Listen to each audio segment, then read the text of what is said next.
오케이. 말씀 보겠습니다. 느헤미야서 13장입니다. 드디어 마지막 장.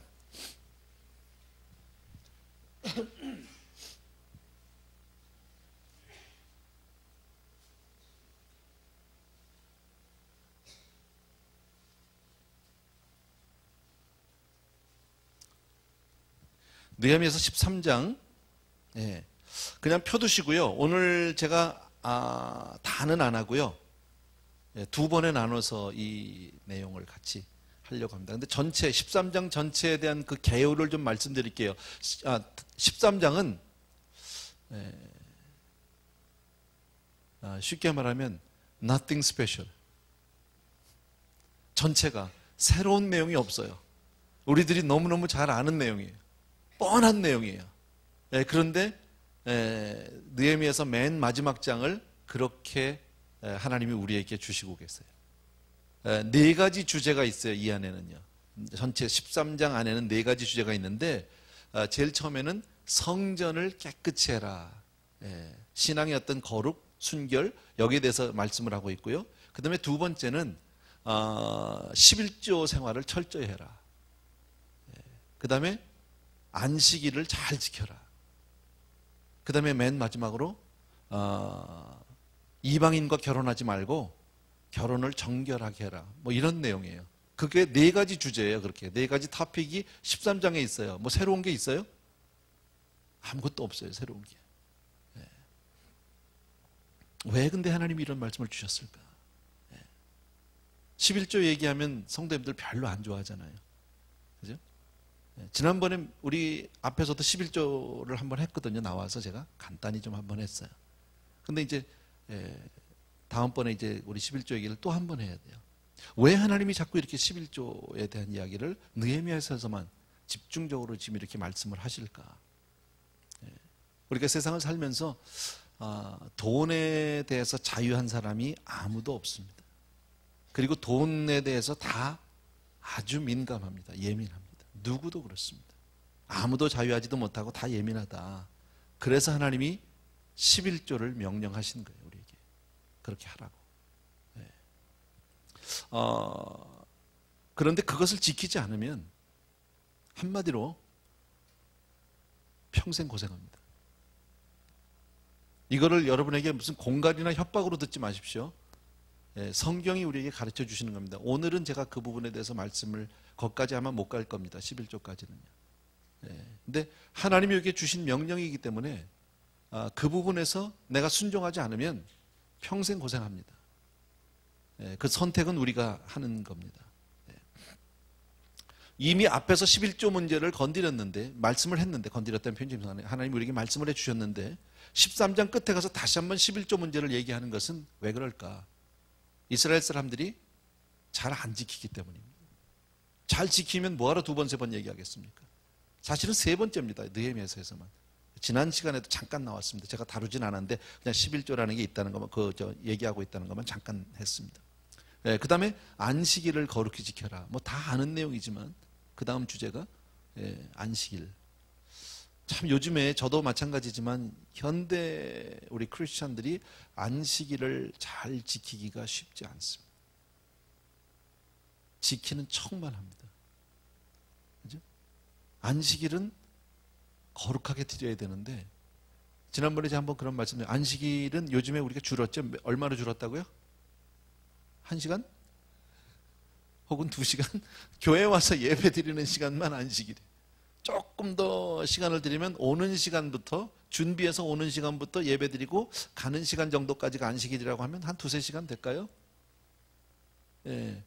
안식일에서 안식 시간으로 줄어버린 이게 우리의 슬픔입니다. 사실은. 근데 안식일을 거룩히 지키지 않으면 어떻게 됩니까? 하나님의 복을 받지 못합니다. 형통하지 않습니다. 그것이 우리에게 가르쳐 주시는 또 하나의 말씀이고요. 그 다음에 결혼을 이방인과 결혼하지 말아라. 뭐 몇 번 나오는데 벌써요. 뭐 국제 결혼하지 말라는 뜻은 아닙니다. 그죠? 하나님을 섬기지 않는 사람과 그렇게 하지 말아라. 근데 신앙생활을 하는 우리들도 막상 내 문제로 결혼 문제, 내 자식 문제가 걸리면 세상적인 가치관, 세상적인 판단 기준을 가지고 그때부터 적용하기 시작합니다. 믿음의 눈으로 바라보는 사람이 그리 쉽지 않습니다. 남의 이야기는 쉽습니다. 근데 그게 내 얘기가 되면 그때부터는 세상 사람 따지는 조건 다 따지고, 그리고 맨 마지막에 믿음 문제를 한번 해본, 다른 게 다 세상적인 게 너무 완벽합니다. 근데 예수 안 믿습니다. 그러면 앞으로 믿으면 되지 뭐, 이렇게 타협하는, 이것은 하나님의 말씀과 완전히 맞지 않는 거죠. 행복하지 않습니다. 그런 문제들을 마지막 느헤미야서에서 우리에게 다루고 있습니다. 자, 우리가 잘 아는 대로 느헤미야서, 저는 사실 저도 사실 느헤미야서를 그렇게 깊이 공부를 해보지 않았고, 이번에 제가 말씀을 준비하면서 이제 여러분과 나눠야 되니까 쭉 보면서요, 앞에서 성벽이 지어지는 부분보다 저는 그 뒷부분이 훨씬 좋았어요. 개인적으로. 저는 사실 느헤미야서 이번에 반한 사람이에요. 야, 이거 이렇게 좋은 말씀이로구나. 너무너무 기가 막히구나. 근데 느헤미야서를 보면서 마지막 13장을 보면서 제가 느끼게 된 것은 뭐냐면, 사람은 신앙생활은 한 번 은혜 받고 또 한 번 섬겼다고 해서 끝나는 게 아니더라는 거예요. 그걸로 다 된 게 아니더라고요. 세월이 가면서 변해요. 달라져요. 그리고 자꾸 식어요. 신앙생활 오래 하다 보면 나도 모르는 사이에 이 뜨거운 가슴이 다 없어졌어요. 그게 어쩌면 우리 지금 교회의 수요예배 모습일지도 몰라요. 여러분, 우리가 처음에 수요예배 드릴 때 그렇지 않았어요. 찬양 시간이 이렇지 않았어요. 제가 지난번에 뒤에서 보니까 전에는 저분이 일찍 오셨던 분인데, 앞자리 와서 앉던 분인데 맨 뒤에 가서 늦게 오시더라고요. 예전에는 안 그러셨는데. 교회를 안 오는 건 아니에요. 오셔요. 고맙죠. 앞자리에서 누구보다도 막 손을 들고 박수를 치면서 찬양을 했던 그분이 이제는 8시가 돼서 8시가 넘어서 들어오시더라고요. 오래되신 분이에요. 한 분이 아니라, 어떤 한 분을 제가 얘기하는 게 아니라 여러 사람이 그러고 있더라고요. 그리고 제가 이 화면을 통해서, 이제 스크린을 통해서 여러분들이 찬양을 어떻게 하는지를 보았어요. 입을 잘 안 벌려요. 찬양을 따라 부르질 않아요. 그러니까 앞에서 부르는 사람만 부르고 뒤에 있는 분들은 그냥 가만히 있어요. 아니면 금붕어 찬양, 입만 뻥긋뻥긋, 소리는 내지 않아요.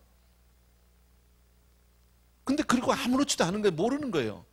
신앙을 하다 보면 나도 모르게 내가 뜨거운 은혜를 받았고 섬기기도 했고 기뻐하기도 했는데, 시간이 지나면서, 세월이 지나면서 형식적으로 돼버려요. 껍데기만 남는 거예요. 알맹이가 없는 거예요. 여러분, 제가 여러분을 책망하려고 지금 이 말씀을 드리는 것이 아닙니다. 그게 우리라는 거예요. 이스라엘 민족이 지금 똑같이 그 모습을 가지고 있었다는 거죠. 껍데기만 남은 신앙생활이 되고 말았다는 거죠. 그렇기 때문에 그런 신앙으로 내가 전락해버리면 어떤 모습이 나오냐면, 교회를 오는 게 하나도 새롭지 않아요. 그냥 예배라는 게 그냥 시큰둥해요. 별 거기에 감동도 없고 뭐 기쁨도 없고 그냥 예배니까 와서 앉아 있는 거예요. 여러분, 이런 신앙생활이 좋으세요? 이것은 신앙의 바른 모습이 아닌 거예요. 여기에 대해서 오늘 성경에서 우리에게 말씀해 주고 있다라는 거예요.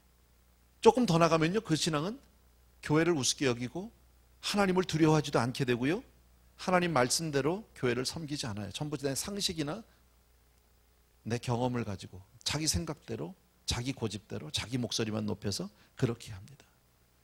근데 그렇게 신앙생활 아닌 신앙생활을 하다 보면 나도 모르는 사이에 하나님의 경고를 이런 모양 저런 모양으로 듣게 됩니다. 찔림이 있습니다. 내 스스로에게 이러면 안 되는데 하는 마음이 있습니다. 내가 조금 더 열심을 가져야 된다는 마음이 있어요. 그러다가 또 나가면서 싹 잊어버려요. 세상에 나가 살면서 새카맣게 잊어버려요. 그런 경고가 한 번, 두 번, 세 번, 네 번 오다가 보면 계속 경고로만 끝나진 않아요. 그러다 보면 매를 맞게 돼요. 이스라엘 민족과 같이 나라를 잃어버리게 될지도 모르고, 사업을 잃어버리게 될지도 모르고, 건강을 잃어버리게 될지도 모르고, 그죠? 내가 앉아있는 그 모든 자리가 다 흔들리기 시작을 한단 말이죠. 오늘 성경은 우리에게 그런 것을 말씀해 줍니다. 하나님의 이 경고를 듣지 못하면, 저는 이 13장을 통해서 제가 그랬잖아요. 처음에 시작하면서 이 13장의 내용은 nothing new, nothing special. 아무것도 특별한 것도 새로운 것도 없어요. 뻔한 얘기예요. 그런데 이 경고를 내가 듣지 못하면 망합니다. 그게 오늘 느헤미야에서 우리에게 가르쳐 주시는 내용이에요. 느헤미야가 성전 건축을 마쳤죠. 참 어렵지만 하나님의 도우심으로 기적적으로 성벽을 다 지었습니다. 52일 만에. 야, 놀라운 일이죠. 그리고 나서 에스라 선지자를 모에다가 사람들이 와서 말씀을 읽어달라고 했고, 말씀을 듣게 되고, 사람들은 거기서 회개하게 되고, 통에 자복하게 되고, 그리고 그때부터 하나님의 말씀에 대한 갈급함이 생겼습니다. 몰려들기 시작합니다. 지도자들이 와서 성경 공부해달라고 해서 말씀 배우다가 또 초막절을 지키게 됩니다. 그것도 모자라서 또다시 모여서 모든 백성들이 모여서 하루에 3시간 기도하고 3시간 회개하고. 아시죠?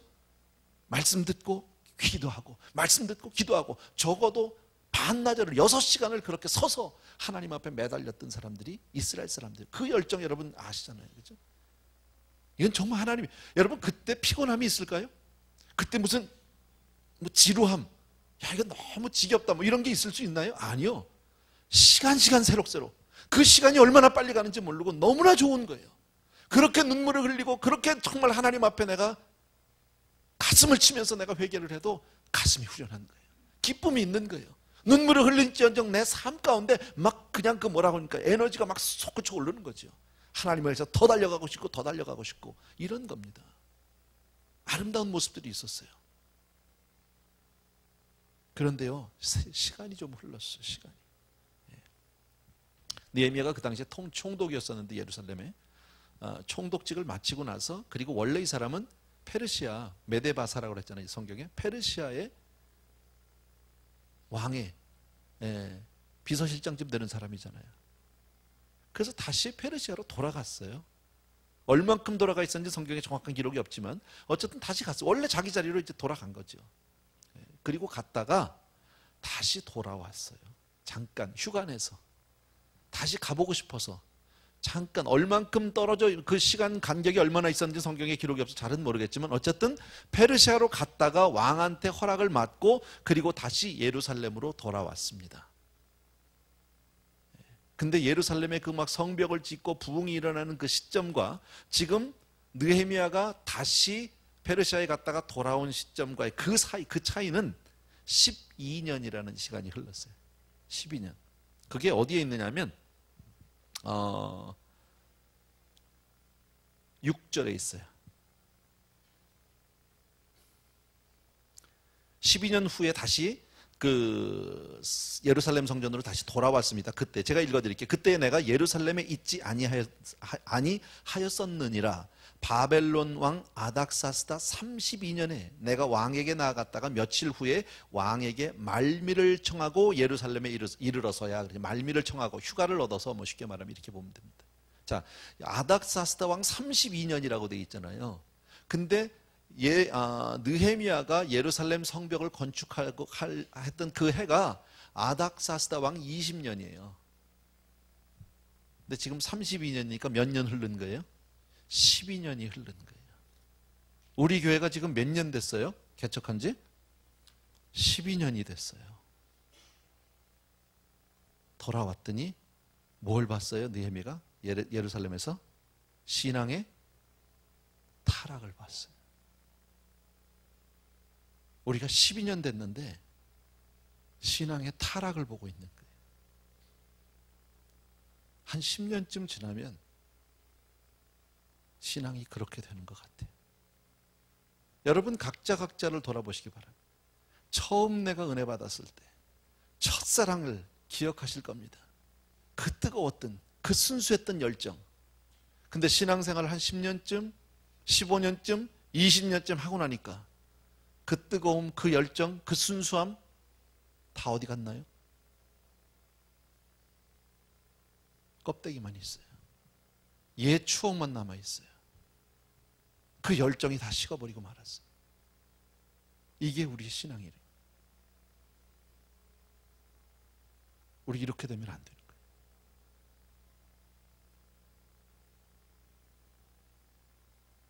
우리가 언제부터 찬양을 이렇게 드렸어요? 우리의 기도 소리가 언제 이렇게 다 꺼져 들어갔어요? 우리 이렇게 기도하지 않았는데. 기도 소리가 다 이제는요, 기어 들어가서 나오지도 않아요.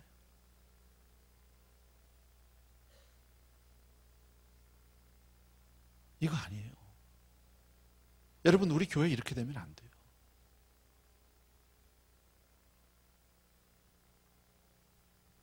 1절부터 보세요. 1절, 2절, 3절 같이 읽을게요. 시작. 그날에 모세의 책을 낭독하여 백성에게 들렸는데 그 책에 기록하기를 암몬 사람과 모압 사람은 영영이 하나님의 회에 들어오지 못하리니 이는 저희가 양식과 물로 이스라엘 자손을 영접지 아니하고 도리어 발람에게 뇌물을 주어 저주하게 하였음이라. 그러나 우리 하나님이 그 저주를 돌이켜 복이 되게 하셨다 하였는지라. 백성이 이 율법을 듣고 곧 섞인 무리를 이스라엘 가운데서 몰수히 분리케 하였느니라. 네. 자, 느헤미야가 돌아와서 보니까 신앙이 타락한 거예요. 12년 전에 그 열정과 그 뜨거움과 그 주를 향한 그 사랑함이 다 없어져 버렸어요. 사람들은 있어요. 교회들마다 가면 사람은 있어요. 예배도 있어요. 그런데 거기에는 어떤 성령의 임재를 느낄 수 없는 거예요. 은혜라는 것을 찾아볼 수 없게 된 거예요. 제일 먼저 뭐 했어요? 제일 먼저 보면 그날에 모세의 책을 낭독하여 백성에게 들렸다. 모세의 책 뭐예요? 율법이거든. 하나님의 말씀이거든. 하나님의 말씀을 듣게 했다. 하나님의 말씀을. 그 말씀을 읽는 가운데 모압과 암몬 사람들과 섞여 있으면 안 된다는 거예요. 그 사람들은 영원토록 하나님의 회에, 하나님의 그 모임에, 거룩한 무리의 교회 안에 들어올 수 없다라고 얘기합니다. 이 말씀을 들은 이스라엘 사람들이 깜짝 놀란 거예요. 하나님의 말씀을 듣고 경각심이 생겼어요. 하나님의 말씀을 듣고 마음에 찔림이 생겼어요. 하나님의 말씀을 듣고 내 자신을 돌아보기 시작했어요. 여러분, 우리가 이렇게 교회에 모여서 예배를 드리고 말씀을 듣는 것은 그 말씀을 통해서 새로운 지식을 깨닫는 것이 아닙니다. 이 말씀을 통해서 나를 볼 수 있어야 합니다. 내 자신의 모습이 보여져야 합니다. 나는 어떠냐는 거야. 나는 어떠냐. 내 신앙은 괜찮으냐. 내 믿음 이만하면 괜찮은 겁니까 지금? 아닌 것 같아요. 왜 이 사람들이 깜짝 놀랐을까요? 모압 사람들하고 암몬 사람들하고 이미 결혼을 해버렸어요. 여러분, 이 당시는 아직 이스라엘이라고 하는 나라가 세워지기 전이에요. 다시 회복되기 전이에요. 겨우 와서 성벽 건축하고 예루살렘 성전 지키고 있는 상태예요. 당시에 그 땅을 지배했던 나라는 페르시아예요. 페르시아가 지배하고 있었고, 그렇기 때문에 모압 사람, 암몬 사람들도 얼마든지 예루살렘에 이스라엘 사람들과 섞여, 유대 사람과 섞여서 같이 살 수 있는 거예요. 그러다 보니까 같이 자연스럽게 결혼도 되고 같이 살기도 하고 자식도 낳고. 여러분, 믿지 않는 배우자, 믿지 않는 사람과 결혼해서 제일 대표적으로 손해본 사람이 누군지 알아요? 실패한 사람이? 솔로몬이잖아요. 솔로몬. 이스라엘 사람들의 신앙이 왜 이렇게 됐을까요? 세상의 문화, 세상 사람들의 어떤 가치 기준, 세상 사람들을 쫓아가기 시작을 하는 거예요.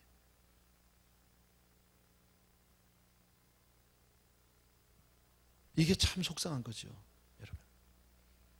그날에 모세의 책을 낭독하여 백성에게 들렸는데, 여러분, 우리의 신앙이 다시 한번 개혁되어야 된다. 리폼. 다시 한번 새로워져야 된다. 아주 갈아엎어야 된다. 여러분, 신앙의 개혁, 신앙 개혁의 첫 걸음은 하나님의 말씀을 듣는 데서부터예요. 하나님의 말씀을 통해서 내 삶이 비춰지기 시작했을 때, 그 앞에서 내가 깨어지고, 그 앞에서 내가 눈물 흘리고, 그 앞에서 내가 통에 자복할 때부터예요. 하나님의 말씀 앞에서 내 자신을 돌아볼 때 내가 어디서부터 잘못됐는지, 어떻게 잘못된 건지, 그렇게 내가 잘못된 걸 깨달으면 그 다음에 뭐가 나와야 돼요? 회개할 수 있어야죠. 즉시 회개할 수 있습니다. 앞으로 차차 하겠다는 게 아니라 지금 즉시 회개할 수 있다. 여러분, 이스라엘 사람들의 그 열정, 그 뜨거움이 다 어디 갔나요? 첫사랑이 다 어디 갔나요? 여러분, 우리의 신앙이 영원하다? 내 신앙은 괜찮다? 내가 한다? 지킬만하다? 정말 그러세요? 아니에요. 신앙은 아무도 자랑할 수 없어요. 그 누구도 내 신앙을 자랑할 수 없어요. 여러분들이 흔히 듣는 이야기지만 앞에 앉았던 사람이 중간으로 가고 중간에 앉은 사람이 뒤로 가고 좋은 거예요? 형제에 대한 배려고 양보예요? 다른 사람들에게 해주기 위해서? 내가 인격적으로 성숙했기 때문에, 내가 교양이 있는 사람이기 때문에 그런 겁니까? 내가 처음 은혜 받았을 때 그렇게 못했잖아요. 그렇게 하지 않았잖아요. 다른 사람을 그때 무시했다는 것이 아니라 하나님 앞에 나아가고 싶은 열정 때문에 뒷자리에 가서 앉을 수 없었잖아요. 다른 사람은 뭐라고 그래도 눈물 흘리면서 나는 찬양했잖아요. 근데 왜 안 됩니까? 이게 우리의 타락이에요. 우리가 갑자기 뭐 절간에 가서 뭐 불공 드리고 그러진 않아요. 이게 우리의 타락이에요. 교회는 많은데 힘이 없어요. 살았다 하는 이름은 있는데 생명은 없어요. 경건의 모양은 있는데 능력은 없어요. 그게 요즘 현대 크리스천이에요. 그게 우리예요. 제가 아까 말씀드렸잖아요. 우리 처음 개척할 때 몇 명 되지 않았지만 정말 뜨거웠어요. 열기가 있었어요. 우리끼리 모이면서 너무너무 좋아했어요. 불과 몇십 명 안 됐지만 그 몇십 명의 사람들이 얼마나 좋아했는지 몰라요. 모이면 흩어지기 싫어했어요.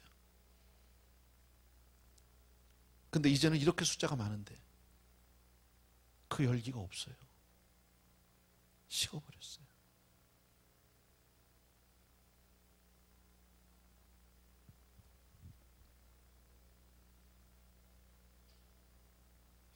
교인의 몇 퍼센트가 수요예배를 나올까요? 참 제 문제죠, 이거. 그죠? 우리 정도면 수요예배 많이 나오는 교회예요. 이 일대에서 수요예배에 이렇게 많이 모이는 교회 제가 알기로는 없어요. 근데 전체 우리 성도님들의 숫자에 비해서 몇 퍼센트가 될까요? 여러분이 아시잖아요. 그죠? 그게 우리 실력이에요. 그게 우리의 모습인 거예요. 또 나와 있는 분들조차도 그 옛날의 열정이 없어졌어요. 뜨거움이 없어져 버렸어요. 왜 그렇게 됐을까요? 오늘 성경은 제일 먼저 우리에게 가르쳐 주시는 것이 뭐냐면 하나님의 말씀을 듣지 않았다는 거예요. 많이 들었죠. 설교도 많이 들었고 성경 공부도 많이 했고, 아니 그거 말고 하나님이 내게 주시는 음성으로 들은 게 없는 거예요. 나에게 주시는 말씀으로 들려지지 않아요. 여러분은 목사의 말을 듣지 않아요. 전 알아요. 하나님이 말씀하시면 들을지 몰라도 목사의 말은 듣지 않아요. 목사가 얘기하면 반감 생겨요. 화가 나요. 너나 잘해라. 네가 뭔데? 그렇게 나올 거예요. 우리 정말 성령 안에서 예배 드릴 수 있어야 돼요. 하나님의 임재 가운데서 그 음성 듣고 살 수 있어야 돼요. 인생의 생사화복은 하나님의 절대 주권입니다. 내가 만드는 것이 아닙니다. 세상에 보이는 것, 세상에 가진 것, 있는 것, 그것 가지고 사는 것이 아닙니다.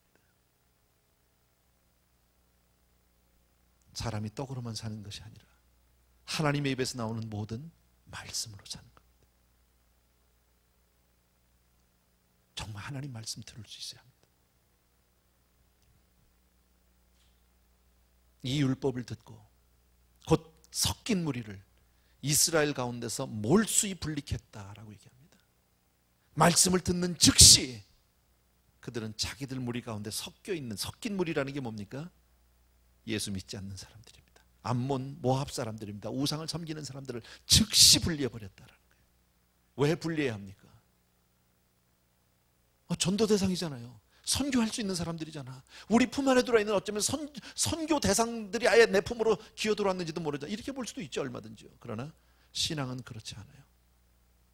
신앙은 순수해야 돼요. 깨끗해야 돼요.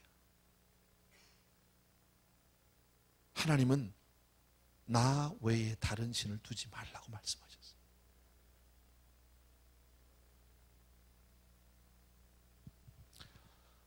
신앙생활을 우리가 지속적으로 하나님 앞에 나갈 수 있는 방법은 순수할 때예요. 그 순결성을 깨져버리면 하나님의 말씀을 떠나서 내 나름대로 나의 자기 열심으로 종교생활하는 것은 결코 도움되지 않아요. 그건 자신을 망치는 일이에요. 아무리 많은 사람들이 모여서 몸부림치고 기도해도 하나님의 말씀대로 순종하지 않으면, 그 말씀대로 순수함을 잃어버리면 어떤 역사도 일어나지 않아요. 모였다 끝나요. 그리고 돌아가면서 허전해요. 뭔가 가슴이 쓸쓸해요. 여러분 혹시 교회 왔다 돌아가면서 가슴이 쓸쓸하신 적은 없으세요? 뭐 왔다 간 거나 안 왔다 간 거나.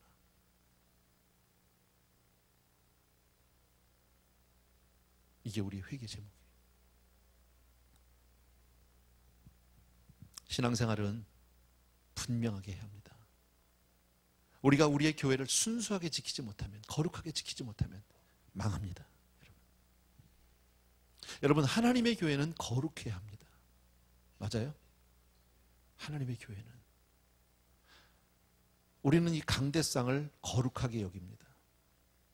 강단에 아무나 뛰어 올라오는 것을 우리는 용납지 않습니다. 요즘에 많이 흐려졌지만 예전에 같으면 목사님들이 저같이 이렇게 신발 신고 올라오지 않지요. 밑에서 신을 벗고 그리고 가지런히 마련이 된 준비된 슬리퍼를 신고 조심스럽게 올라오죠. 그리고 그 위에 혹시 아이들이 뛰어다니면 난리가 나죠. 특별히 예전에 우리 교회의 모습 같은 거 보면은 이 강단의 강대상이라든지 강단 위에 있는 어떤 기구들을 닦는 분은 아무나 닦는 게 아니에요.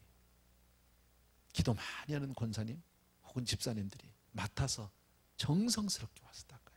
아무것도 아니지만. 제가 쓰는 이 마이크를 아무나 돌려서 쓰지 않아요. 왜? 이건 거룩한 하나님의 도구니까. 성구니까. 이것만, 강단만 아니요. 교회에 있는 모든 것이 다 성구예요. 맞아요? 근데 만약에 우리 교회에, 이건 예입니다. 우리 교회에서 그렇다는 얘기가 아닙니다. 오해하지 마십시오. 우리 교회에 CD, DVD 복사기가 있습니다.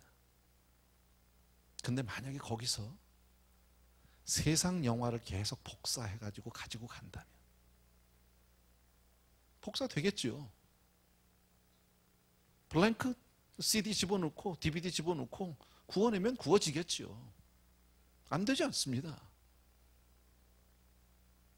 교회에 있는 컴퓨터를 가지고 세상의 만화 영화나 세상 영화를 보고 있다면 어떻게 생각하세요? 보여지지 않지만, 드러내놓고 하는 게 아니지만, 한 몇 년 됐나요? 제 아내가 한 번은 저희 동네에서 지나가다가 저희 집 동네 교회가 하나, 미국 교회가 하나 있는데 잠깐 들어가서 기도할 마음이 있어서 그냥 지나가다가 열려있으니까 들어갔습니다. 들어갔더니 몇몇 백인들이 모여서 뭘 하고 있느냐면 소위 말하는 우리 옛날에 듣던 팝송을 부르고 있었습니다. 기도하고 싶어서 들어갔는데 교회에서 팝송이 불려지면 기도하고 싶을까요? 그 길로 돌아 나오는데 누군가가 쫓아나오더래요. 왜? 생전 보지도 못하던 한 성도가 온 거잖아요. 그 교회에서는요. 그러면서 목사님 같은 분이 나와서 하는 얘기가, 내가 교회 목사인데 우리 교회가 늘 이런 거 아니라 오늘은 좀 스페셜한 뭐가 날이 있어서 오늘 이런 노래를 좀 부르고 있으니까 네가 좀 오해하지 말았으면 좋겠다. 그리고 우리 교회를 나오면 좋겠다. 이렇게 얘기를 하더래요. 2번 다시 가지 않았어요. 미국 교회들 중에서 교회에서 빙고하는 교회 많아요. 어르신들 모아놓고 빙고합니다. 뭐 나쁜 건 아니에요. 근데 교회에서 그런 거 하면 안 돼요. 우린 너무 많이 흐려졌어요. 이런 면에서. 나도 모르는 사이에 세상 문화에 젖어버리고 타협하게 되고, 교회가 세상을 끌고 가는 게 아니라 세상에 끌려가고 있는,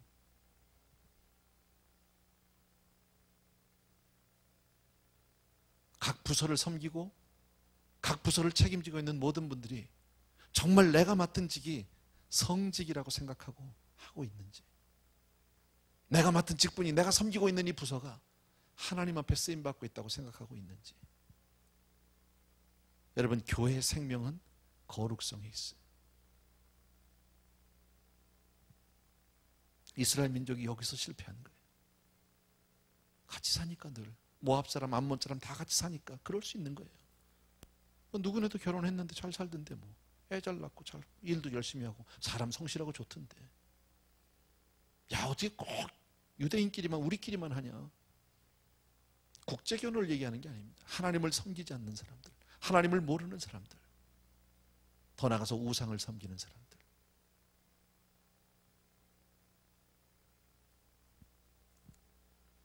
우리요, 하나님 중심, 말씀 중심, 교회 중심으로 사셔야 돼요. 이게 우리가 살아나가는 방법이에요. 교회 중심으로, 하나님 중심으로, 말씀 중심으로. 4절부터 보세요.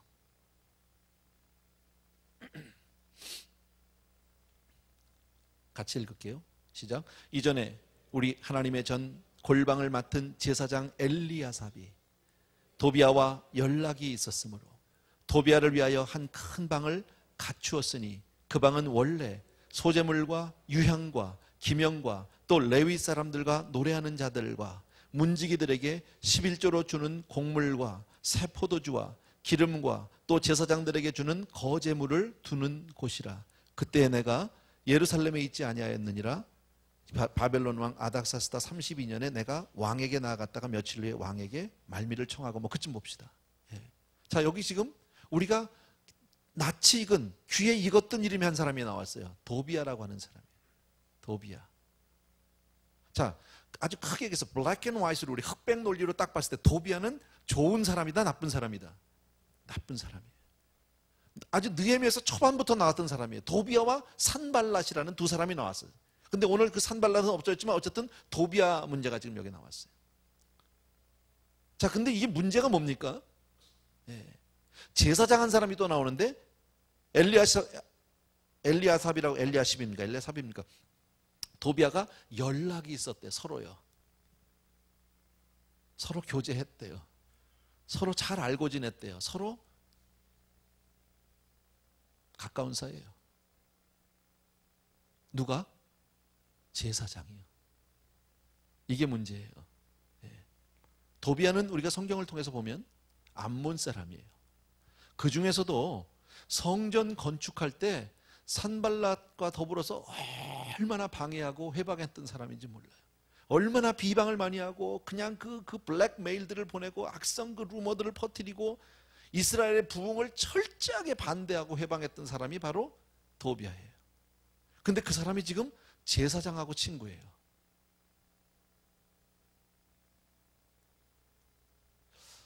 성벽을 못 짓도록 얼마나 나쁜 짓을 많이 하고 모함을 많이 했던 사람인지 모르는데, 이스라엘의 원수 중에 원수인데, 근데 그 사람하고 친한 사람이 엘리야삽이에요. 제사장이. 그 제사장이 뭘 했어요? 도비아에게 성전의 창고 방을 쓸 수 있도록 내어줬어요. 근데 그 방은 뭐 하는 방이냐면, 하나님의 전에 모든 기구들과 11조의 소산들, 그 산물들을 다 받아서 창고에 보관하는 방이에요. 금고예요. 근데 그거를 누구한테 줬어요? 원수한테 줬어요. 성전 안에. 예. 도대체 제사장이요 얼마나 정신이 빠진 놈이면 원수한테 안방을 맡겨? 곡간을 맡겨? 예전에 우리 그 뭐 연속곡이나 무슨 영화 같은 거 보면 나오잖아요. 그 뭐라 그럽니까? 이게 그 창고, 큰 부잣집 창고는 이 시어머니가 붙들고 며느리도 잘 안 주는 거야, 이거는요. 근데 누굴 줬다고? 예, 왼수를 줬어요. 누가? 그것도? 목사가. 이 정신 나간 사람 아니에요? 여러분, 근데 이게 그렇게 간단하게 생각할 문제가 아니에요. 예. 그럼 왜 제사장 엘리야삽은 도비아 같은 사람에게 그 성전 안에 그 방을 내어줬을까? 이유가 뭘까? 예루살렘 성의 제사장 정도면 하나 물어봅시다. 좀 사람이 뜨하다, 어벙벙하다, 아니면 나름대로 꽤 지식이 있고 머리가 잘 돌아가고 똑똑하다. 어느 쪽일까요? 마음대로 해요, 여러분. 마음대로. 잘 모르겠는데 나는 후자 쪽으로 생각해요. 그 정도의 위치를 가지려, 물론 하나님의 성직이지만 머리가 잘 돌아가야죠. 사리 판단이 분명해야죠. 하나님에 대해서 확실한 지식이 있어야 되고 믿음이 있어야 되는 거죠. 똑똑한 사람이라고 난 생각합니다. 안 그래요? 여러분, 뭐 옛날에 뭐 신학교 갈 때 다 예비고사 떨어진 사람들이 갔다고 하지만 옛날에 그랬잖아요. 근데 중요한 건 뭐냐면요, 그렇게 해서 예비고사 떨어져 가지고 신학교 간 사람 중에서 목회에 성공한 사람이 아무도 없다는 사실이에요. 아세요? 뭐 목회를 성공이냐 아니냐로 보기에는 좀 어폐가 있지만 어쨌든 소위 말하는 잘 나가는 목사는 없다는 거예요. 그만큼 목회하려면요 보통은 넘어요. 다 만만한 사람들 아니에요. 제사장 엘리야삽이 그렇게 만만한 사람이었을까요? 그렇게 멍청한 사람이었을까요? 다 정신이 빠지고 헬렐레 해가지고 그냥 원수한테 그냥 곡간 내주고 그냥 창고방 내주고 여기 옷이 없어서 이랬을까요? 여러분 같으면 그렇겠습니까? 안 합니다. 그러면 왜 내줬겠느냐는 거예요. 도대체 이유가 뭘까? 여러분, 첫 번째 기억할 게 있어요. 당시 에스라나 느헤미야 같은 사람들이 얼마나 하나님의 말씀을 목이 터져나와 있었는지 모릅니다. 그런데 제사장은요 귓등으로도 안 듣습니다. 그냥 넌 떠들어라요. 그 말이 마음에 와서 닿지 않아요. 여러분, 하나님의 말씀은 성령께서 은혜를 주시지 않으면, 제가 누누이 얘기하지만 하나님의 말씀은 계시라고 제가 말씀드립니다. 계시가 뭡니까? 하나님이 가르쳐 주시지 않으면 깨닫지 못하는 게 계시입니다. 근데요, 가르쳐 주시려면 성령께서 은혜를 주셔야 되는 거죠. 은혜가 뭔지도 모르는데, 성령 충만이 뭔지도 모르는데, 옛날 추억으로 끝나버렸는데 무슨 말씀이 들립니까? 하나님의 말씀을 본다고 해도 그 말씀이 나에게 뭐가 와서 부딪힙니까? 성경 말씀에 있는데 뭐가 부딪힙니까? 그게 제사장이에요. 아무 감동 없어요. 읽겠죠. 사람들 앞에서 성경을 읽어도 좋겠죠. 제사장인데 안 읽었겠습니까? 부딪힘 없어. 전혀 부딪힘 없어요. 그 남의 말씀이 그냥 글이야. 그냥요, 이야기고 글이에요. 그냥요, 너희들만 들어야 되는 거야. 나는 상관없는 사람이에요. 이것이 그의 첫 번째 문제예요. 여러분, 제사장의 신앙도 보장할 수 없어요. 목사의 신앙, 장로님의 신앙 보장 못합니다. 권사님 보장 못합니다. 내가 수십 년 믿었는데, 아니요, 천만의 말씀입니다. 여러분, 우리의 신앙은 하나님이 은혜를 주실 때만 신앙 안에 있는 거예요. 하나님이 붙들어 주셔야 있을 수 있는 거예요. 내 실력으로 여기까지 온 게 아니에요. 하나님이 지금 한순간이라도 나에게서 은혜를 걷어가시면 난 아무것도 아니에요. 가룟 유다가 다른 사람이 아닙니다. 은혜 받지 못하면 가룟 유다 되는 겁니다. 주님과 3년을 같이 산 것이 중요한 것이 아닙니다. 주님과 한솥밥을 먹고 같이 지낸 것이 중요한 것이 아닙니다. 하나님의 은혜가 임해야 하나님의 사람이요 하나님의 자녀다. 근데 우리는 은혜에 목말라지 않아요. 은혜 사모하지 않아요. 여러분, 정말 은혜를 사모해서 금식한 지가 언제입니까? 내가 은혜를 사모해서 하나님 앞에 목이 터져라 기도해 본 적이 언제입니까? 왜 우리 교회가 이렇게 됐습니까?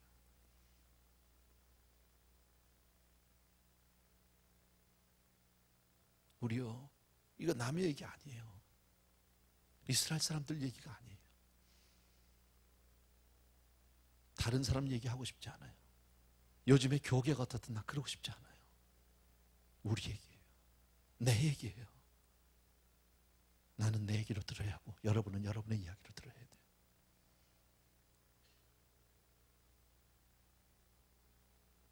하나님이 얼마나 답답하면 누가복음에서 내가 마지막 때 믿는 자를 보겠느냐, 내가 마지막 때 믿는 자를 보겠느냐, 밭이 시해져서 추수할 때가 됐는데 일꾼이 없대요.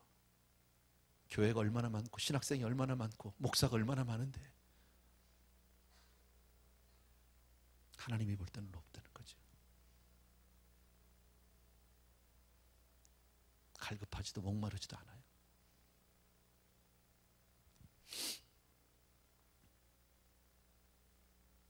제사장이면 뭐해요? 하나님의 말씀이 남의 얘기인데 그냥 하나님의 말씀은 내가 먹고 살기 위한 수단인데요, 나의 생계 수단에 불과해요. 이거 있어야 먹고 사니까.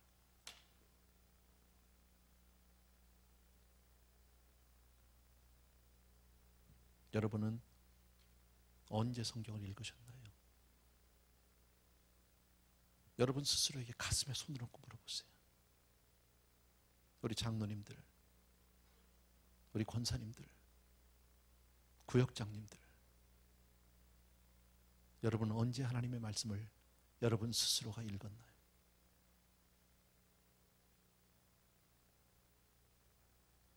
그리고도 아무렇지도 않게 살잖아요.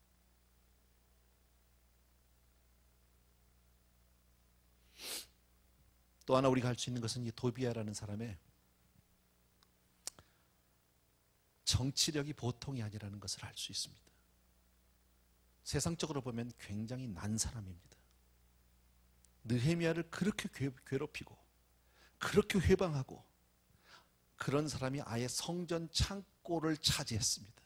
예루살렘 성에서 가장 귀한 자리를 차지하고 눌러 앉았습니다. 보통 사람 아니죠. 세상적으로 보면 보통 똑똑한 사람이 아니죠. 시대를 탈 줄 알고 사람을 알고 정치를 아는 사람이죠. 당시 아마 유명했던 사람 아닐까 생각됩니다.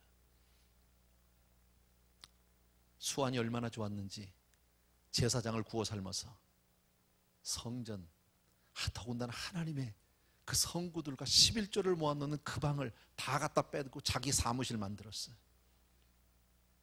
성전 안에서요. 제사장은요, 바보가 돼서 그 사람한테 방 내줬을까요? 아니요. 상식적으로 생각해 보세요. 제사장?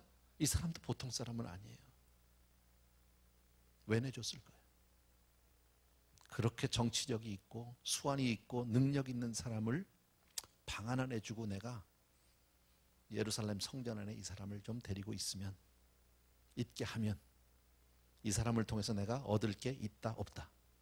있다지. 계산과 계산이 만난 거죠. 근데 이게 망하는 길이에요. 이게 죽는 길이에요. 우리는 하나님의 복을 받아야 살 수 있어요. 세상 것 가지고 사는 게 아니에요. 물질로 사는 게 아니에요. 백 믿고 사는 게 아니에요.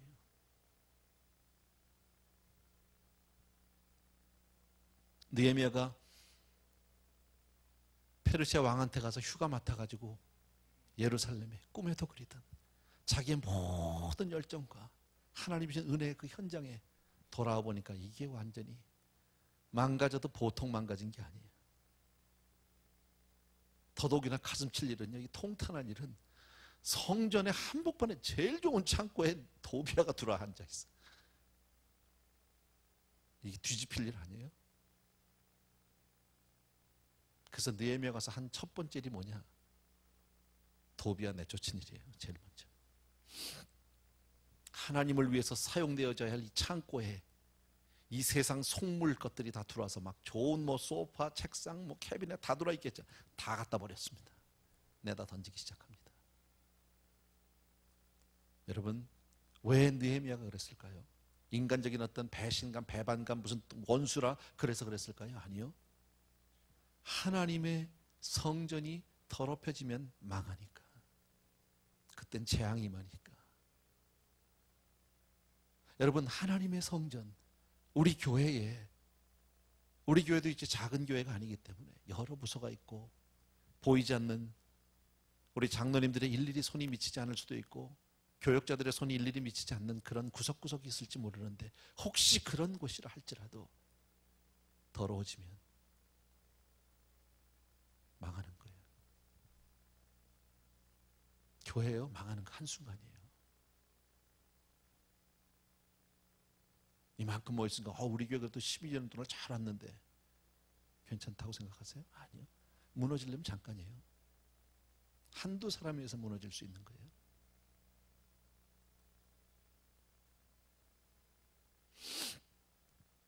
큰 뚝이 무너지는데요.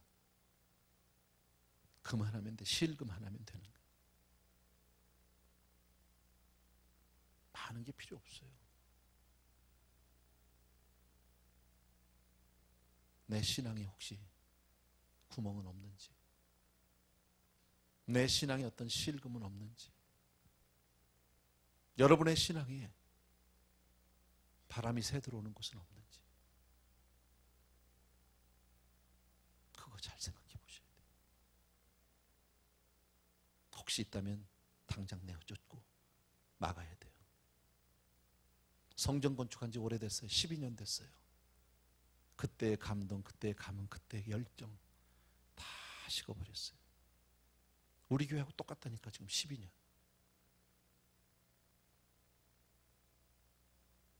어쩌면 딱 우리 교회하고 똑같아. 이 횟수가 12년. 무서운 얘기지만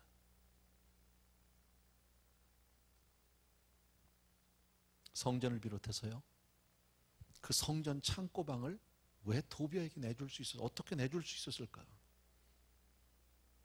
11조를 제대로 안 냈거든요, 사람들이. 11조를 하나님 앞에 드리지 않거든.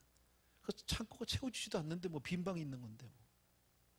만약에 거기가 늘 정말 하나님의 백성들의 11조로 가득가득 찼었다면 도비아에게 그 방을 내어줄 수 없었을 거예요. 근데 비어 있어요. 괜히 자리만 잡고 있는 방이 돼버렸어요. 그럼 줘야지. 렌트라도 받아야지. 그런 게 아닐까 싶어요. 그러다 보니까 도비아에게 내주고, 대단한 능력 있는 사람이고 수완가고, 저 사람을 통해서 교회가 좀 도움을 볼 수 있는 일도 많이 있겠다. 그죠? 여러분, 저는 이런 생각합니다. 오늘 이 말씀을 통해서 12년 정도 지나면 한번 돌아봐야 되겠다. 한 10년, 12년 정도 지나면 다시 생각해 보자. 한 자리에 한 10년 있으면 나도 모르는 사이에 이렇게 될지도 몰라요. 그게 저일지도 몰라요. 그게 여러분일지도 모르겠고요. 우리 지금쯤 우리 교회 다시 한번 재정비해야 돼요. 다시 한번 우리 신앙의 개혁이 일어나야 돼요. 각자가 새로워질 수 있어야 돼요. 여러분, 우리의 이 모습을 여러분은 만족하세요? 우리의 신앙하는 이 모습이 여러분이 좋으세요? 여러분, 전에는 막 친구들을 데리고 오면서 그냥 한 번만 가봐. 그냥 너무 좋으니까 전도시키지 않아도 막 데리고 왔잖아요. 이제는요, 세교인이 예전같이 많지 않아요. 오지 않아요. 왜? 앉아있는 나도 큰 감동이 없는데 뭐. 앉아있는 나도 그렇게 뭐 그렇게 대단히 기쁘지도 좋지도 않은데 뭐. 교회에 왔다는 가지만 그거 자체가 시큰둥하니까. 국가도 그렇고요, 사회도 그렇고, 교회도 그렇고, 가정도 그래요. 한 10년 살면 시큰둥한 거예요. 그게 그거예요. 아무 느낌이 없어. 문제예요, 여러분. 7절부터도 볼게요. 같이 읽을게요. 7절부터 시작. 예루살렘에 이르러서야 엘리야십이 도비야를 위하여 하나님의 전뜰에 방을 갖춘 악한 일을 안지라. 내가 심히 근심하여 도비야의 세간을 그 방 밖으로 다 내어 던지고 명하여 그 방을 정결케 하고 하나님의 전에 기명과 소제물과 유향을 다시 그리로 들여 놓았느니라. 아멘. 나는 여기서 이 느헤미야 한 사람이 참 얼마나 귀한지 몰라요. 나는 여러분과 제가 이런 한 사람이 되기를 원해요. 하나님이 필요한 건 오늘도 한 사람이에요. 이런 사람 하나만 있으면 되는 거예요. 세상과 타협하지 않고 하나님의 말씀 앞에 생명을 걸고 나오는 한 사람만 있으면 되는 거예요. 하나님의 역사는 거기서부터 시작하는 거예요. 여러분, 세상 사람들은요, 무리를 가지고 숫자 가지고 싸워보려고 해요. 군중, 여론. 그래서 막 여론몰이를 하고 소문을 일으키고 내 편이 이만큼 더 많다, 여론이 몇 %다, 이거 가지고 해보려고 해요. 하나님은요, 한 사람, 믿음 있는 한 사람만 있으면 되는 거예요. 네가 빨리 가서 예루살렘 거리로 가서 한 사람을 찾으라고 해요. 한 사람. 느헤미야 한 사람 가지고 사는 거예요. 여러분, 나 한 사람만 잘하면 내 가정이 삽니다. 나 한 사람만 잘하면 내가 속해 있는 단체가 살 수 있어요. 우리 교회가 살 수 있어요. 여러분, 이 나라가 살 수 있어요. 믿습니까, 여러분? 예. 신앙생활이요, 상황에 따라서 늘 달라지잖아요. 한 10년 정도 지나면, 한 12년 지나면 모든 상황에서요, 합리화가 돼요. 그리고 내가 하는 모든 일은 정당화가 돼요. 뭐 그럴 수 있지 뭐. 아, 나야 뭐.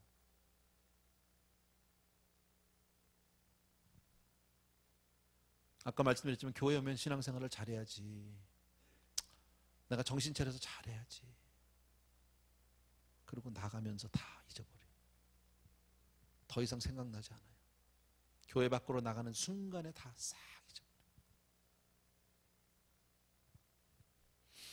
교회가 새로워지는 방법은 말씀으로 돌아가는 겁니다. 다른 길이 없습니다. 저와 여러분이 새로워지는 방법은 뭐 뜨겁게 무슨 뭐 가서 불 받아, 그게 아니라 말씀으로 돌아가는 겁니다. 내가 정말 하나님의 말씀 앞에서 내 자신을, 그리고 순결한 신앙자로, 깨끗한 신앙으로 하나님 앞에 설 수 있도록, 순수한 열정으로 매달릴 수 있도록.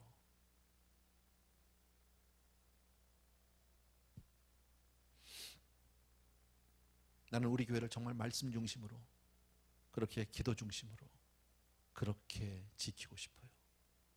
난 누구보다도 찬양 많이 드리고 싶은 사람이에요.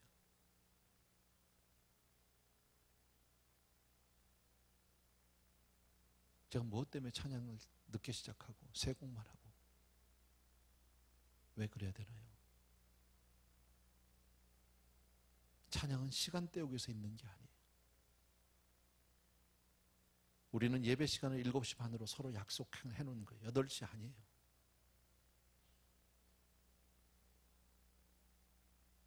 수요일 날은 늦게 와도 되는 날이 아니에요.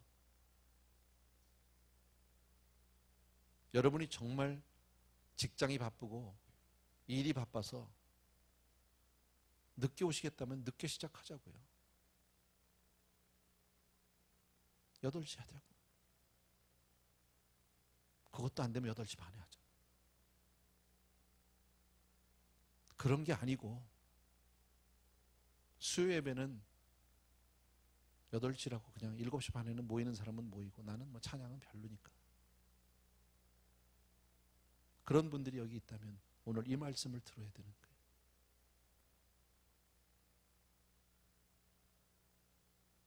제가 이렇게 얘기하지만요, 그렇다고 다음 주에 여러분이 일찍 오지 않아요. 나 그것도 알아요. 그렇게 기대도 안 해요. 솔직히요. 목사 말 듣고 오는 사람은 아무도 없거든요.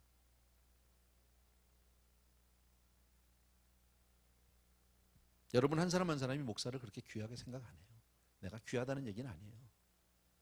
귀하게 되고 싶지도 않지만 그렇지도 않겠지만 그렇지 않아요. 하나님이 여러분에게 말씀하시면 아마 바뀔 거예요.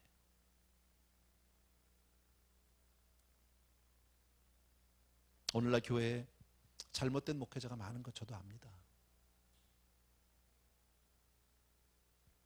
잘못된 장로님도 많습니다. 잘못된 직분자들 많습니다. 이런 사람들의 모든 관심은 영성, 은혜 아니요. 힘이에요, 힘. 교회에서 어떤 타이틀을 얻느냐, 어떤 감투를 쓰느냐, 그게 관심이에요. 하나님을 섬기는 게 목적이 아닙니다. 그런 사람들은. 그들의 목적은 얼마나 내가 영향력을 휘두를 수 있느냐예요. 교회 안에서. 대개 교회를 어지럽게 하는 사람들은, 어렵게 하는 사람들은 초신자보다는 10년 이상 된 사람들이에요. 그게 우리의 실상이고요. 그 사람이 도비아예요. 도비아가 누구예요? 교회를 핍박하고 교회를 음해하고 교회를 회방하고 뭔가 못된 짓을 다 하면서도 교회 안에서 사는 사람이에요. 오늘 도비아가 그 안에 있어요. 성전의 가장 한복판에 있어요. 가장 깊숙한 곳에 자기의 사무실을 차려놓고 있어요. 근데 이 사람은 하나님 편 아니에요. 누구보다도 하나님과 원수예요.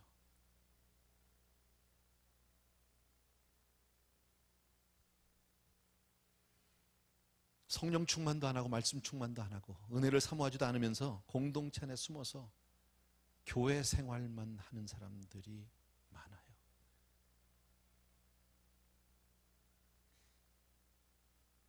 직분은 가지고 있지만 봉사하지 않아요. 여러분, 하나님의 모든 직분은 누누이 이야기했어요. 책임과 의무만 있다. 권리는 없다. 하나님이 내게 주신 직분은 다 섬기라고 주신 거다. 누구든지 나를 따르려면 자기를 부인하고 십자가 지고 가는 게 그게 예수 믿는 거다. 모르지 않아요. 다 알아요. 근데 섬기는 건 안 해요.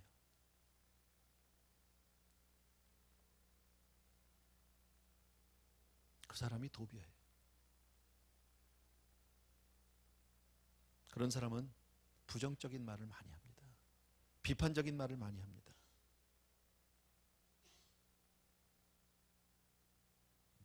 근데 열심히 섬기는 사람은요, 자기 일이잖아. 부족한 게 보여도 얘기하지 않아요. 모자란 게 보여도 그것 때문에 비판하지 않아요. 왜? 내 일이니까. 내가 해야 되니까. 내가 못한 거니까. 일 안 하는 사람은 말이 많아요. 교회에서 우리 성도님들 중에 그런 분들 많아요. 교회에서 싸우고 상처받고 교회를 떠난 사람들 참 많아요. 그런 걸 한 번도 안 본 분은 복 받은 분이에요.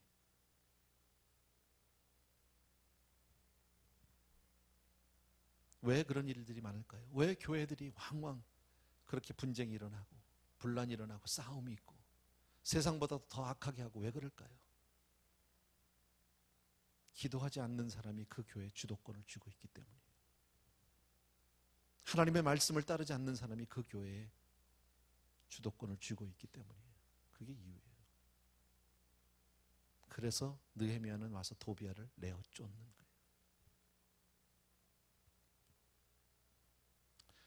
제사장과 친하다는 이유 때문에, 잘 알고 지낸다는 것 때문에, 나하고 잘 통한다는 것 때문에 함부로 월권을 하고 하나님의 집을 쥐락펴락합니다. 내 마음대로 합니다.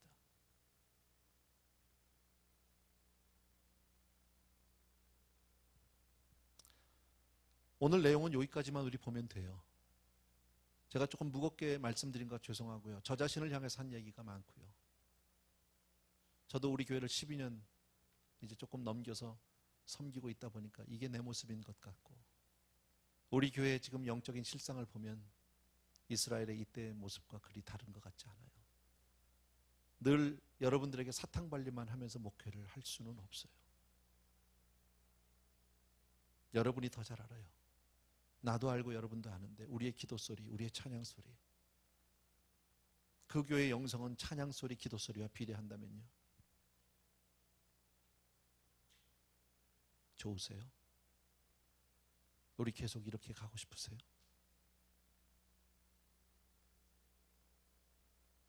내가요 부흥 강사를 모시고 오면 강사 목사님을 내가 수요 강단이나 주일날은 내가 그렇게 걱정을 안 해요. 수요일이나 평일에 부흥회를 하게 될 때 강사를 모시면 저의 걱정이 뭔지 아세요? 이것도 사실 너무 인간적이고 내가 정말 걱정이겠지만 성도님들이 안 올까 봐, 늦게 올까 봐. 우리 교회 처음 오는 목사님들 와가지고 우리 교회를 시시하게 볼까 봐. 그 교회 밖에서 듣던 소문하고는 다르던데 가보니까 시시하던데 별거 아니던데 교회가 영 형편없던데 제 앞에서 좋다고 얘기하겠죠. 그러나 나가서 그렇게 얘기 안 할 것 같아서. 얼마나 마음이 타는지 아세요? 주일날은 어차피 오시니까 늦게 오더라도 일단 들어오면 그래도 어느 정도 자리가 꽉꽉 차주니까 그날은 괜찮아요. 누가 와도. 그게 제 걱정이었었어요. 앞으로도 할 거예요. 아마. 하나님을 의지하지 못하는 저의 연약한 모습이기도 하지만 그게 우리의 실상이니까. 강사에 관계없이 예배이기 때문에 우리 성도님들이 모여줄 수는 없을까? 서로 시간을 그냥 다퉈가면서 저녁을 굶더라도 주 앞에 나와서 엎드릴 수는 없을까? 더 열심히 매달리고 더 열심히 찬양할 수는 없을까? 이게 제 고민이에요. 제가 부족해서 그런 것 같아요. 너무 죄송하고요. 제가 여러분에게 오늘 이런저런 말씀을 드려서 죄송한 것이 아니라 저 자신에게 죄송해요. 여러분들에게 부족해서 죄송하고 느헤미야 같은 사람이 되지 못해서 죄송하고 여러분들을 좀 더 영적으로 세우지 못해서 죄송하고 이것이 저의 한계인가?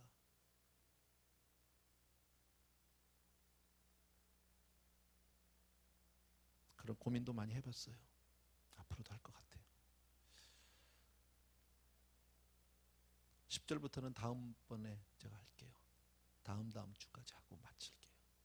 아까도 얘기했지만 nothing new. 새롭지 않아요. 하나도. 그런데 꼭 들어야 되는 말씀. 더군다나 꼭 우리 교회가 들어야 되는 말씀. 설교하면서 이런 걱정했어요. 이 설교 CD가 바깥으로 나가면 창피한데. 그렇다고 편집해서 내보낼 수는 없잖아요. 편집해달라는 얘기 아니니까 오해하지 마세요. 그냥 내보냈어요. 있는 대로. 우리 실상 그대로 내보내고 하나님이 은혜 주시기를 사모하고 기다렸으면 좋겠어요. 한 사람 한 사람에게 정말 하나님의 새로운 은혜가 임하게 되길 바라고 저 자신도 그렇게 은혜 받고 싶고 신앙의 두 번째 허니문이 다시 시작되는 그런 역사가 우리 교회에 있었으면 좋겠어요. 찬송하겠습니다. 205장입니다. 찬송가 반주 좀 해줄래요? 예수 앞에 나오면 모든 죄 사하고 주의 품에 안기어 편히 쉬리라. 우리 잘 아는 찬송이지만 가사를 잘 생각하시면서 우리 하나님 앞에 이 시간 찬송 드리겠습니다.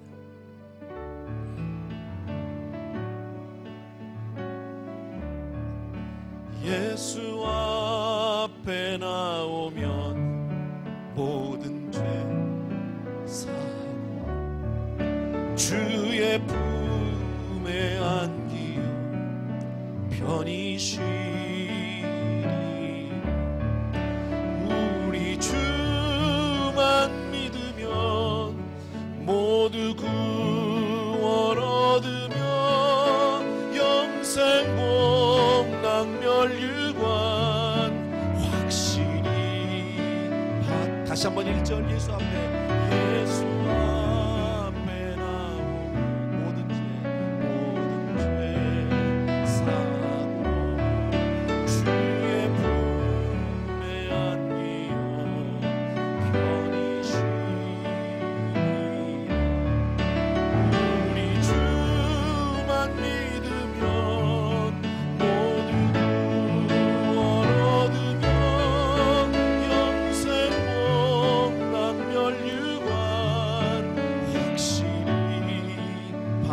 예수 앞에 나와서 예수 앞에 나와서 은총을 받으며 마음의 기쁨 넘치어 감사하리라.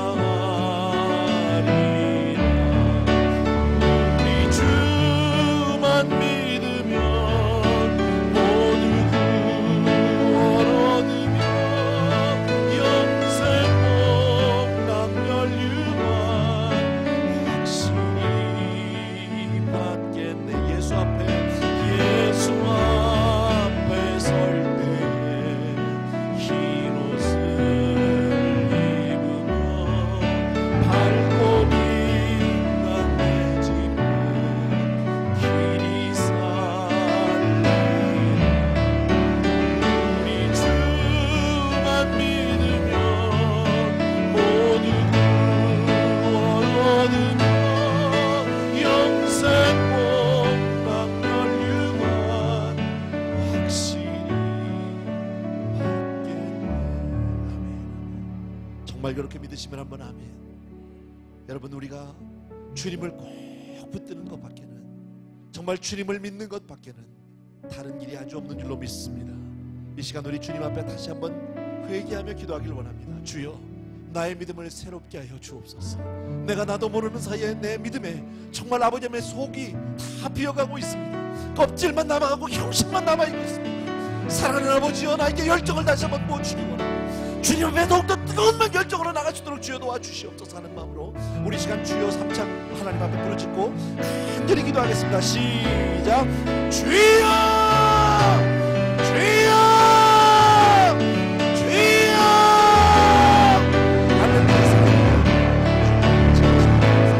아버지 하나님,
잃어버린 내 모습을 가지지 않습니다. 아버지 하나님 나오게 하시옵소서. 사랑하는 우리 아버지 하나님, 주님의 주님께서 말씀하신다. 아버지 하나님 우리를 살려주시고 아버지여 천국에 하나님과 변없어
주의 말씀을 내 생명을 위하여 주의 말씀을 따르게 하여 주시오. 아버지여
찬송 하나 더 드리고 싶습니다.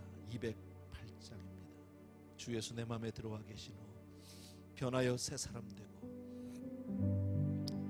내가 늘 바라던 참빛을 찾음도 주 예수 내 마음에 오시.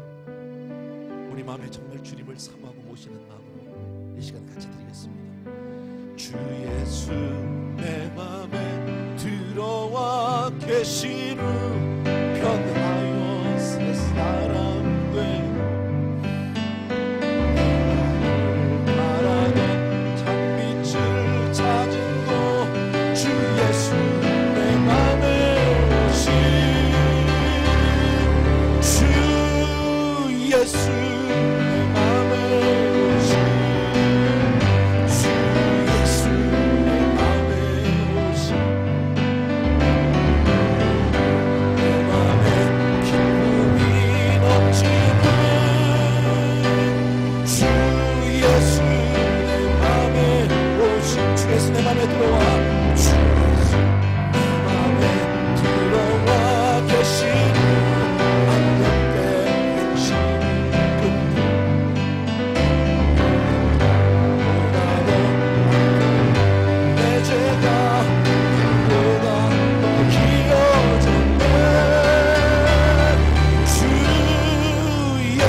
정말 주님을 이렇게 모시는 마음으로 우리 다시 한번 드립니다. 하늘만 올려주세요.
우리 주님 앞에 감사의 기도를 하길 원합니다. 정말 박수를 쳐도 좋고 여러분의 손을 들어주고 춤을 춰도 좋고 하나님 앞에 이 시간 감사하고 주여 오시옵소서. 주여 내가 주님을 사랑합니다. 주님을 사모합니다. 내가 주님을 모시고 주여 나와 함께 주옵소서. 하는 마음으로 시간 같이 기도하겠습니다. 할렐루야. 내 사랑과 아버지 내가 주님을 사랑합니다. 내가 주님을 사랑합니다. 내가 주님을 사랑합니다. 주여 주님만 기도합니다. 아버지는 정신을 사랑합니다. 아버지는 주님을 사랑합니다. 아버지 원하십니다. 내가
주여 나와 함께 임마누엘의 축복이 하여 주시고 아버지 아버지 하나님 받은 사람 주여 여기서 다시 한번 새롭게 시작하게 도와주시고 우리 나라의 영광들을 얻기를 바라며 하여 주시고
우리 토요일날 새벽에 패밀리 월십을 드리고 있는데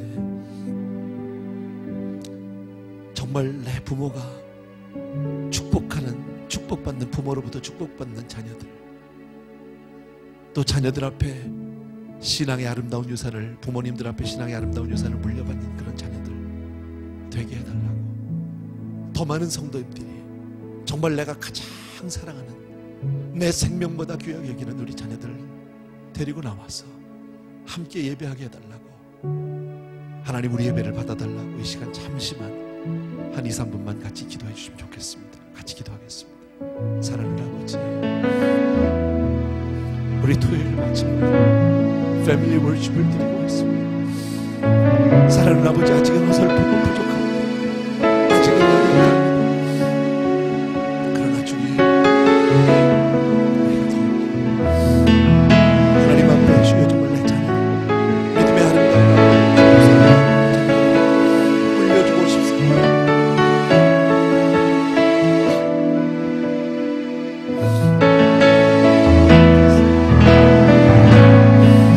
우리 사랑하는 성도, 더 많은 성도, 우리의 자녀들을 데리고 나오셔서 아버지, 우리 패밀리 워십을 하나님이 축복하시고 하나님이 기뻐해 주셔서 새벽마다 아버지 하나님 저 많은 사람들이 나와서 하나님 앞에 주여 기도하게 도와주시고 내 자녀를 축복할 때 하나님의 복이 많은 그런 날을 주셔서 아버지 하나님 우리 에브리데이에 속한 성도들을 도와주시고 이 아름다운 아버지 하나님 주여 정말 새로운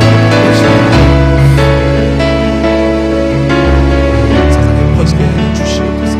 온 이민교회에 귀가 밀리게 하여 주시옵소서. 내 주님을 사랑합니다. 주여 도와주옵소서. 주님이 하시옵소서. 주님이 하시옵소서. 우리가 아닌 주님이 하시옵소서.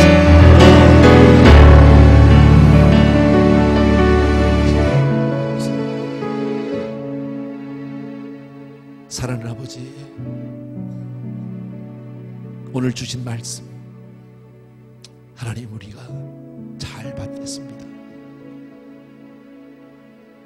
나도 모르는 사이에 내 신앙이 식어져가고 변질돼가고 하나님 형식적으로 되어지는 모습 정말 싫습니다. 하나님 앞에 첫사랑을 회복하는 자가 되길 원하고 하나님의 교회, 우리 에브리데이 교회가 정말 아버지의 처음 신앙이 되기를 원합니다. 아버지여, 우리를 불쌍히 여겨주셔서 우리 사랑하는 성도님들 위해 하나님 성령의 불을 붙여 주시옵소서. 성령의 기름을 부어 주시옵소서. 아버지 하나님, 사랑하는 자여 내 영혼이 잘 된다 같이 범사가 잘 되고 강건하길 내가 강건하다고 약속해 버렸습니다. 우리 성도님들 각자의 삶에서 이루어지게 하여 주시옵소서. 우리의 삶을 괴롭히고 우리를 어지럽게 하고 우리의 마음을 아버지 하나님 기울이게 하는 모든 악한 놈들이 떠나가게 하여 주시옵소서. 내가 나서는 예수의 명령하노니 우리 사랑하는 성도님들의 모든 영적인 방해를 가져오는 더러운 영들은 떠나갈지어다. 떠나갈지어다. 모든 질병들은 떠나갈지어다. 모든 가난들은 떠나갈지어다. 사랑하는 아버지여, 우리 성도님들을 축복하여 주시옵소서. 정말 이 마지막 세대의 신앙의 본을 보이며 하나님 나라를 위해서 쓰임받는 종들이 나오게 하여 주시기 원하고 많은 죽어가는 교회와 죽어가는 성도님들에게 불을 붙이는 일꾼들 되게 하여 주시옵소서. 하나님, 정말 말씀을 섬하고 말씀을 붙들고 살겠습니다. 교회 중심으로 살겠습니다. 하나님 중심으로 살겠습니다. 무릎으로 살겠습니다.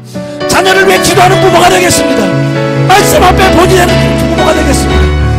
아버지, 우리 사랑하는 성도님들을 축복하여 주셔서 하나님의 이 축복이 자녀손 천대까지 이르는 그 복이 우리 모두에게 임하게 하여 주시옵소서. 이제는 우리 주 예수 그리스도의 은혜와 하나님 아버지의 그 무한하신 그 사랑하심과 성령님의 오늘도 기름 부어 축복해 하시는 놀라운 은총이 이 자리에 있는 우리 사랑하는 성도님들을 위해 이제로부터 영원토록 함께 계실지